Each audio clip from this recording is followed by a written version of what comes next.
कशी या हाताने चहा उचलते म्हणजे गरम पातेले, तसं मी ट्राय करतो आता.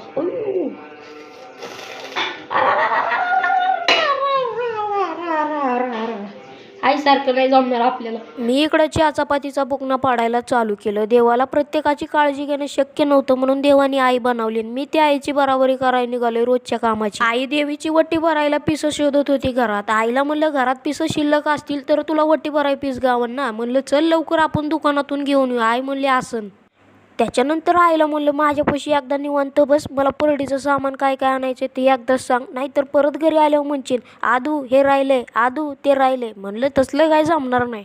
यादी सांगून झाल्यानंतर आईने लगेच इकडे हरभऱ्याची डाळ निसाय चालू केलं. मी निघालो होतो परडीचं सामान आणायला दुकानात. म्हणलं यादी केलेली बरी असते.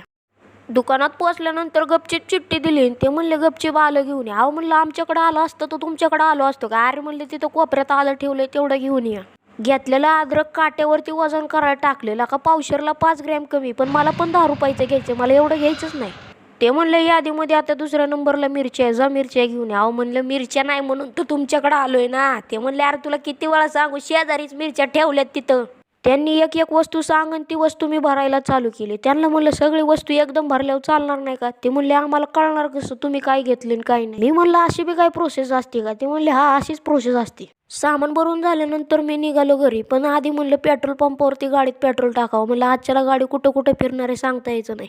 गाडीवरून खाली उतरलं तर पिशवीचा एक बंदला टाकला होता. म्हणलं त्यातलं काही सामान पडलं नाही ना, घरी गेल्यावर बघायला लागेल, नाहीतर आई म्हणून तुला एक काम सांगितलं ते पण जुळा ना. पहिला पिशवीत हात घालून बघितलं, म्हणलं यादीनुसार मटेरियल आहे का नाही. ओके. इकडं आईने हरभऱ्याची डाळ शिजायला घातली होती. म्हणली तोपर्यंत आपल्याला चुलीसाठी काढाकुडा घेऊन येऊ. म्हणलं येतो की घेऊन. आजच्याला मी एकटाच घरी आहे, पक्का माज मोडा माझा. काढाकुडा काढून झाल्यानंतर मी निघालो घरी. आजच्याला काय पप्पा घरी नाही, भाऊ घरी नाही, माझाच माज मोडणार आहे, करावंच लागणार आहे काम मला.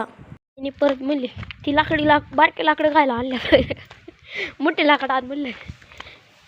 बहीण पण इकडं आईला परडीला मदत करू लागाय आली होती. कसं आहे आमच्या आळीत एखादा कार्यक्रम असला ना, आमच्या आळीतली सगळेजण मदत करायला येतात. आई म्हणली जरा मोठ्याने निबर लाकडं तोड की, ती बारकी लाकडं लगेच जळून जातात. नाही म्हणलं आजच्याला मला लाकूड तोडायला ठेवा तुम्ही.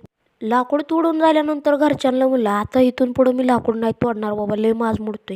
गेल्या वेळेस बहिणीला कोजागिरी पौर्णिमेला दुधाला जाळ घालायला लावला होता आणि आता चुली पुढे भजी काढायला लावले. बहीण म्हणते माझं कनेक्शन जुळतंय बरं का कामाचं. नळाला पाणी आलं होतं, पटक्याने पाणी भरून घेतलं आणि घरात जार भरून ठेवला. आई म्हणले कशाला तरी कामाला येईन. अरे बापरे, इकडं मावशी पण आईला मदत करू लागाय आली होती. शिला लावले आले आल्या पुरण वाटायला. मावशी म्हणून दुसरं काम द्यायचं सोडून पुरण वाटायला लावले. मग आता पारायण वाचाय बसलो होतं ना, आजचा शेवटचा दिवस होता. त्याच्यामुळे पप्पा म्हणलं आजच्याला गोड काहीतरी बनवून द्या. मग शिरा बनवला होता. बहीण म्हणली शिऱ्यामध्ये केळ टाकलं का नाही एक नंबर शिरा लागतो. म्हणलं आम्ही कधी नाही खाल्लो, त्याच्यामुळे मी नाईटक लावून बघत होतो. देवासाठी शिरा केलाय म्हणलं, पहिलं देवाचा शिरा बाजूला काढून ठेवा मग आपण खायला. आज खरं मधला कावळा केला, मला शिरा वाटायला लावलाय आता सगळ्यांनी. मावशी जरा शिरा खा. तुम्हाला ताईच्या आहे आपलं, तुम्हाला ते उपाशी का. त्याच्यानंतर मी इकडे शिऱ्याचा बुकना पाडायला चालू केला. आईला म्हणलं आपल्या घरात केळं खराब व्हायला लागले का ना, डायरेक्ट बनाना शिरा करून टाकायचा, संपला विषय. चालू करायचं.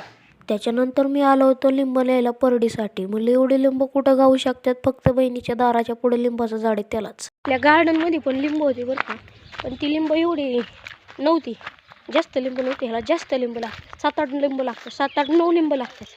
आणलेली सगळी लिंब एका पिशवीत भरून घेतली. म्हणलं जायच्या टायमिंगला ही राहिलं आणि ती राहिलं नको व्हायला.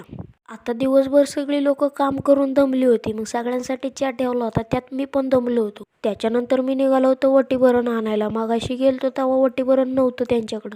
दुकानात जायच्या आधीच वटीभरण रेडी झालं होतं. म्हणलं बरं झालं देव पावला. मग मी निघालो वटीभरण घेऊन घरी. आजच्याला वाचायचा शेवटचा दिवस असल्यामुळं पप्पा निघाले तिकडं. इकडं पोळ्याला लाटायचं नियोजन सिस्टमॅटिक चालू होतं. आई म्हणली आता सगळी कामं झाल्यात, फक्त तेवढे देवीचे वटी भरायचे, तेवढं गहू काढून ठेव. आई म्हणली 7 जणांना वटी भरता येईन असं गहू काढ, नाही ते चेंगट्यावानी काढशील. पोळ्यांचा स्वयंपाक उरकल्यानंतर मी तिथं जाळून घेतलेलं आहे, पिठाचा राडा झाला होता. त्याच्यानंतर मी भाऊ निघालो होतो गावातल्या देवांना निवद दावायला. देवीला निवद दावणी आधी त्या देवाला निवद दावतात. डाव्यातला पहिला निवद मारुतीला ठेवला. त्या देवीला निवद ठेवण्याआधी हा मारुतीला निवद ठेवावा लागतो. मारुतीला तेल घालायचं होतं पण जाळीला कुलूप लावलंय. ही मंदिराबाहेर देव आहे का नाही ही पण लय जुन्या काळातली देव आहे. मग फोडलेला नारळ त्यांना प्रसाद दावायला चालू केलं. देवांना म्हणलं प्रत्येकाच्या पुढे एक एक प्रसाद ठेवला, नाहीतर म्हणू नका मला नाही दिला. महादेवाच्या देवळात पाया पडायला जावं म्हणलं, पण त्याला पण जाळीला कुलूप लावलं होतं. मी न भाऊ निघालो होते त्या देवीच्या ठिकाणी, कारण का घरातली पण तिकडंच आली होती ना आम्ही दोघं परडी सोडायला लागतोय. मी निघालो होतो देवीकडं जायचं म्हणलं का नाही अशा वावरातल्या बांधाकडून जायचं. पहिला एक सेपरेट रस्ता होता, पण ज्याच्या वावरातून होता त्यांनी डायरेक्ट रस्ता बंद केला. इथं पोचलं नाही तुम्ही काम सांगितलं, मग तुला काम नको सांगायला, काय करू? द्या कळशी. देवीला पाणी घालण्यासाठी इथून जवळून नदीचं पाणी आणतात. मी निघालो पाणी आणायला. वाढल्या माणसाच्या जशा बारागाड्या दिसतात का नाही तसा नदीचा खडक दिसत होता. म्हणलं वा. मग एका डबक्यात कळशी बुडवली आणि निघालो घेऊन.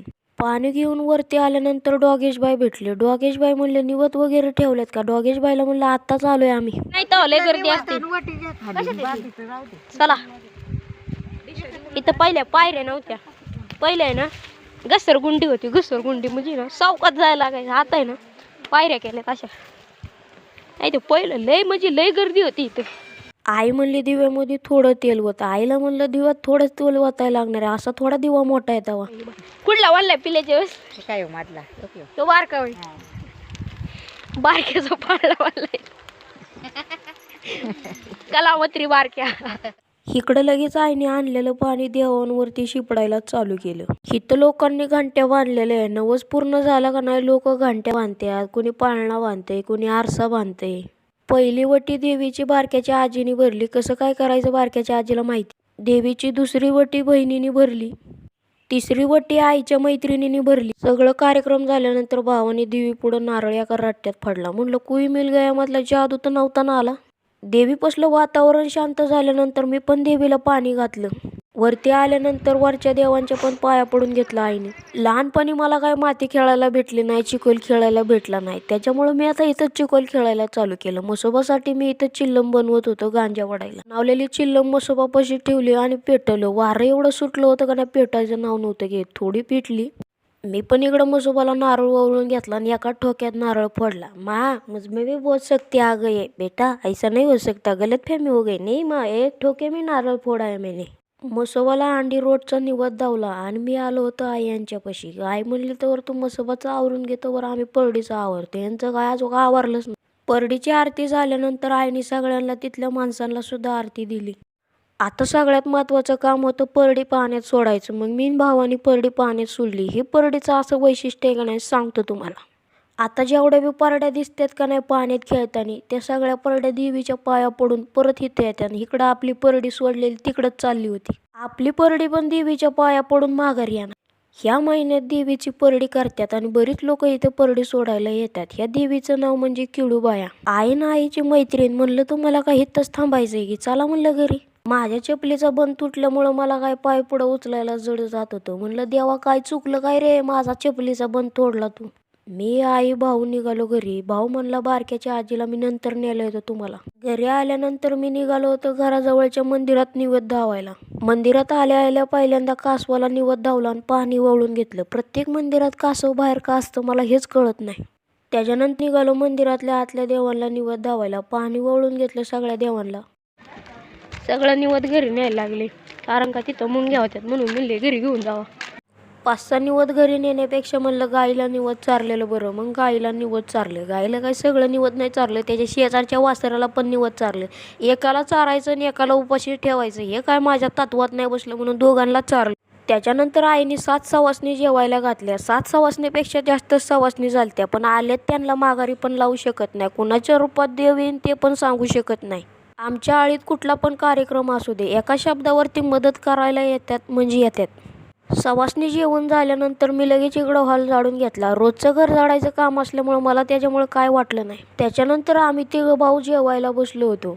आजच्याला जेवायला केलं होतं पोळी, भात, आमटी, गुळवणी.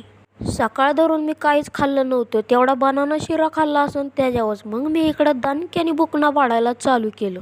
बाकीची मंडळी जेवायला बसली होती. आजचा ब्लॉग आवडला असेल तर लाईक, सबस्क्राईब, शेअर करायला विसरू नका. भेटू पुढच्या ब्लॉगमध्ये. Good night.